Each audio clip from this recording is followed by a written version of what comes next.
Olá, a partir de agora você está em Conexão Legal. E eu gostaria de dizer que o livro da semana é do professor Costa Machado, Código de Processo Civil anotado e também interpretado. O livro do professor Costa Machado é importantíssimo até mesmo no momento de mudança, nesse momento de transição do Código de 73 para um novo código que está sendo discutido no Congresso Nacional. E, para tanto, eu tenho o prazer de receber aqui no Conexão Legal, nos estúdios do Instituto Internacional de Direito Comparado, o professor Costa Machado para falar não só desse livro, mas também do projeto de lei de mudança e de reforma do Código de Processo Civil. Bom dia, professor. Doutor Leandro, como vai? Prazer em tê-lo aqui. Muito obrigado por ter recebido o nosso convite, por tê-lo aceito. Estou muito feliz de estar aqui. É uma honra muito grande participar do seu programa, que eu sei que tem uma audiência enorme. O programa é nosso.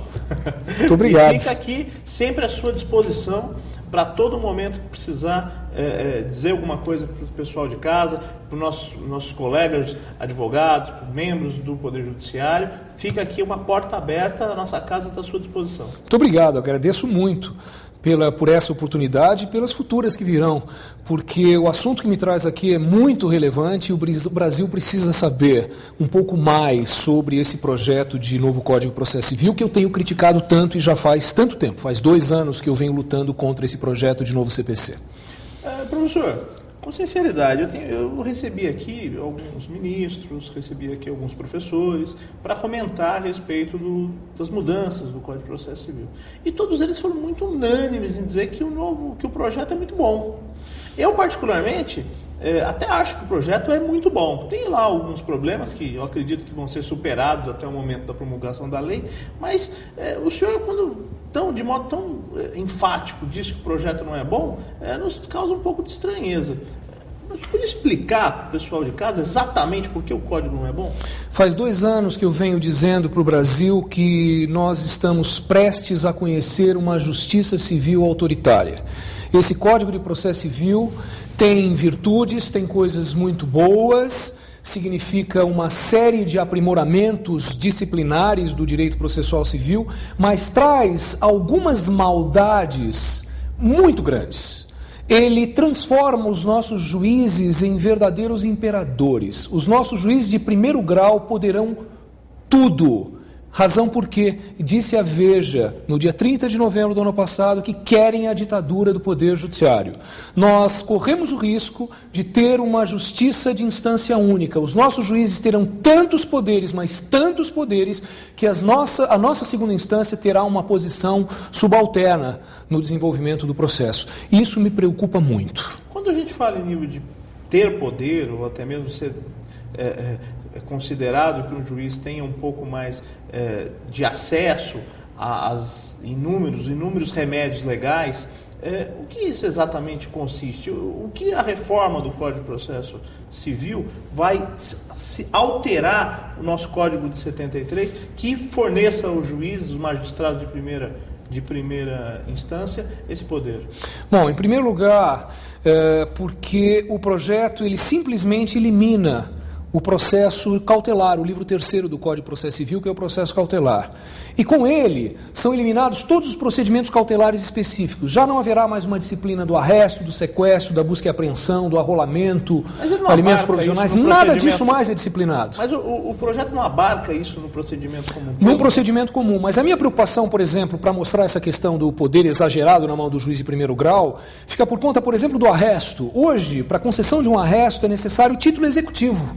Prova literal de dívida líquida certa, isso desaparece. O juiz vai poder arrestar os seus bens com uma facilidade enorme, apenas à vista de um bom documento, que nem título executivo é.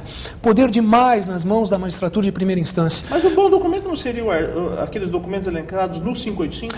Não. É assim hoje. A prova literal de dívida líquida certa hoje é considerada o título executivo extrajudicial ou uma sentença. Não vai precisar mais nada disso. Um documento qualquer. Documento não seria um isso? Bom documento é qualquer documento. Se o juiz entender que existe, de alguma maneira, o crédito e algum perigo para o credor, ele vai determinar o arresto de bens com uma facilidade enorme. Além disso, cautelares de ofício. Tem uma regra que diz que o juiz pode conceder cautelares de ofício. Fora dos casos expressamente previstos, o juiz vai conceder naqueles casos em que ele entenda que deva conceder uma providência de ofício. Mas a poder cautelar demais. de ofício já não existe? Existe em casos expressamente previstos em lei, diz o artigo 797. Mas o projeto traz os casos expressamente previstos em lei e aqueles outros em que o juiz vislumbrar a necessidade da concessão de uma cautelar de ofício.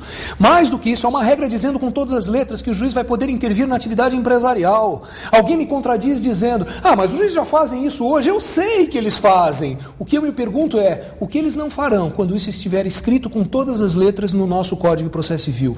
Tutela antecipada, o juiz vai poder conceder em qualquer caso, sem perigo em mora, apenas à vista de um bom documento.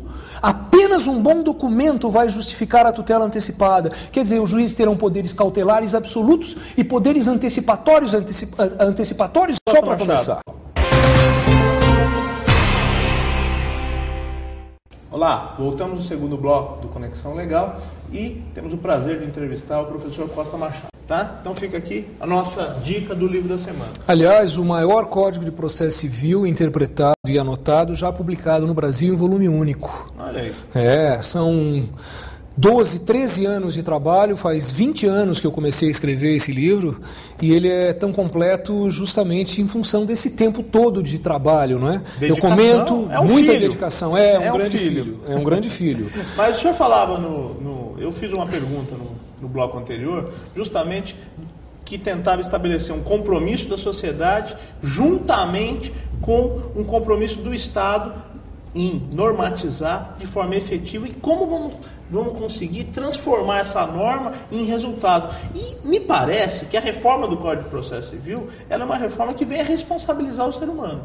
De tal forma que ele escreveu, ele efetivamente assinou, então ele é compromissado com aquilo. E o Poder Judiciário vai ser nada mais, nada menos que um instrumento para executar o que foi acordado. Isso vai acontecer ou não? Olha, o que eu tenho dito é o seguinte, nós vivemos no Estado de Direito.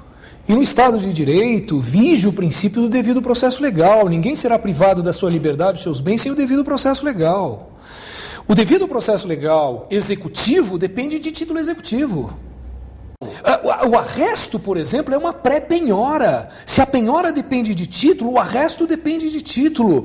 Essa possibilidade do juiz tomar o meu patrimônio apenas à vista de um bom documento, que não um título, é extremamente inconveniente. Isso significa conseguir poderes muito grandes nas mãos da magistratura de primeira instância. Um bom documento não é um pré-requisito que a pessoa tenha assinado esse documento? Sem dúvida, sem dúvida. Então a pessoa não anuiu para o documento? Sem dúvida, mas a lei só permite a efetivo. execução em face de um título executivo. São certos documentos, não quaisquer documentos. Mas, doutor Costa Machado, o título executivo não é circunstancial de acordo com o entendimento legal que foi normatizado por um texto de lei? Eu tenho a previsão dos títulos executivos.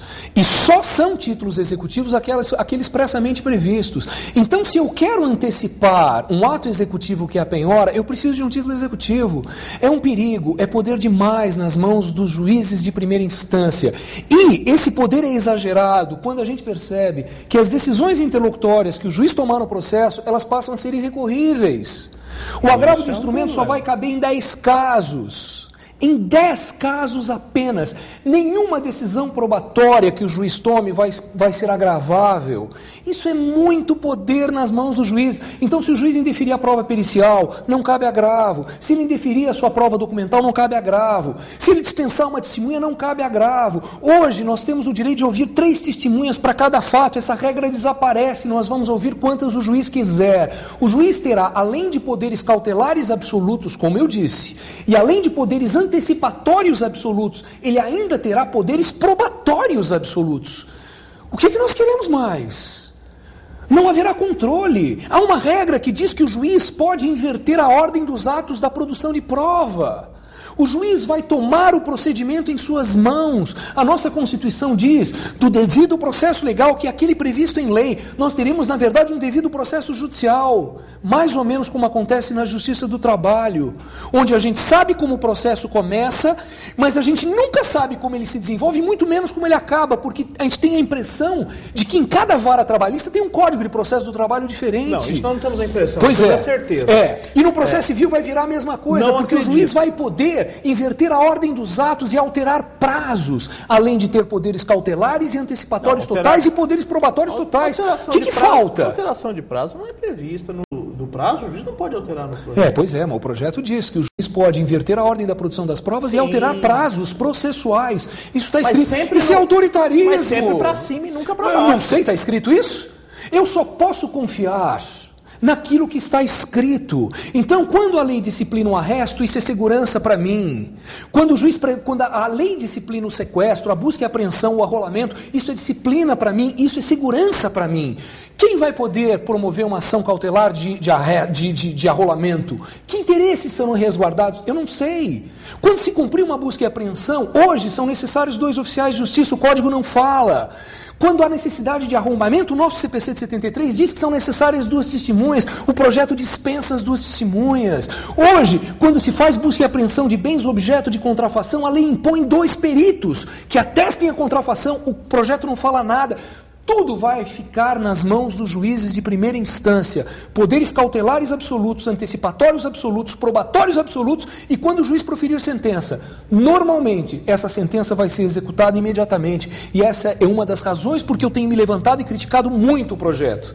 Alguém diria, mas em todo o mundo, na Europa Ocidental é assim, as execuções acontecem a partir das sentenças de primeira instância, as execuções provisórias. A minha crítica é, pera um pouquinho, a nossa justiça brasileira não é a justiça europeia. Lá na Europa, eu diria, embora eu não tenha oficialmente essa estatística, mas eu vou usar dizer aqui, de cada 10 sentenças na Europa, uma é modificada. E no Brasil, a cada 10 sentenças, quantas são modificadas pelo tribunal? 4, 5. E não é por culpa dos nossos juízes, que são muito bons, mas por causa da infraestrutura administrativa do nosso Poder Judiciário, que é extremamente deficitário. Então, é um risco enorme para os nossos direitos, para as nossas liberdades, para os nossos direitos democráticos, que uma sentença do juiz seja executada com frequência, sem a confirmação por parte de um tribunal. Então, doutor, mas é muito